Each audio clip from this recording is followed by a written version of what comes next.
mga Kuragon, nandito ang yung lingkod sa library ng PG at ito pong last round ng palaro dito po sa cluster meet at tama-tama po yung mga player po ng aking anak po si Dominic ay talagang may chance po na manalo sa nasabing cluster, ano? Yung kanyang board 1 ay nanalo ngayong umaga. Salamat. Talagang pinag-pwede namin gabi po kami sa bahay nila at talagang muli naming talagang turuan ano po.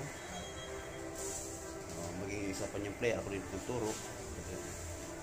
Nakita ko naman yung desisyon ng mga player na ito at alam ko sa araw na ito makukunin ang championship sa lugar na ito at sa sunod ng mga palaro na sa palaro panalawigan. Kaya hindi po nasayang yung pagtupos ng aking anak si Dominic. Sige, thanks and God bless. Tuloy ko mamaya.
Ayan. Laro panalawigan. Anong next preparation mo? Dito kayo, ha? Practice. Meron kang coach? Wala kang coach. One trainer. Trainer daw. Oh, lokal trainer. Sariling sikap. Okay rin yan, pero dapat may trainer ka rin kahit pa paano. Nakikipaglaro ko sa mga kaklase ko. Talaga? Sa totoo lang, hindi naman sa pagyaba ako nag-train kay Laika nung maliit pa yan eh. Yung magpinsan. Sabi niya man.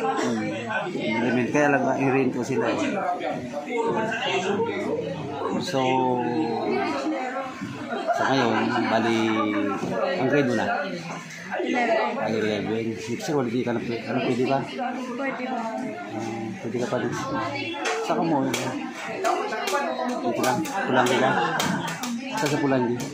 Ay, di man po. Totally Pulangi. Sa Aplan. Aplan ka mismo? Sa Aplan?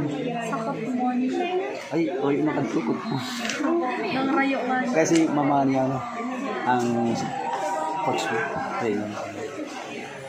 Di man totally trainer kasi sariling sikap talaga. Talaga? Pero mas maganda kung may trainer ka pa eh. Ano? Pero sa mga online, naglalaro ka din. Sa mga online, naglalaro ka sa online. Wow, okay na rin yan. Kasi mas maganda rin sa online.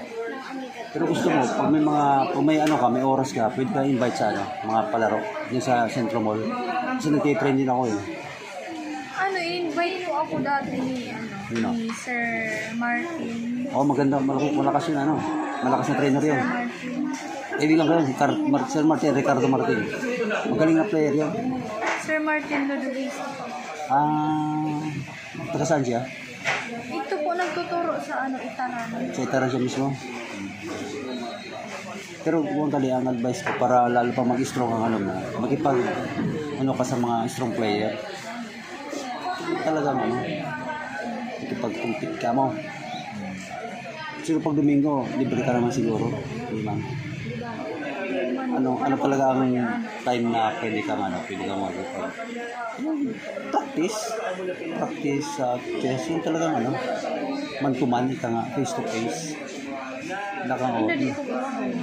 Hindi mo pa rin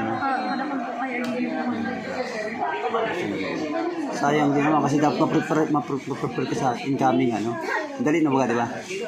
Yes, palaro pa nalawigan. Once again salamat, congrats sa champion.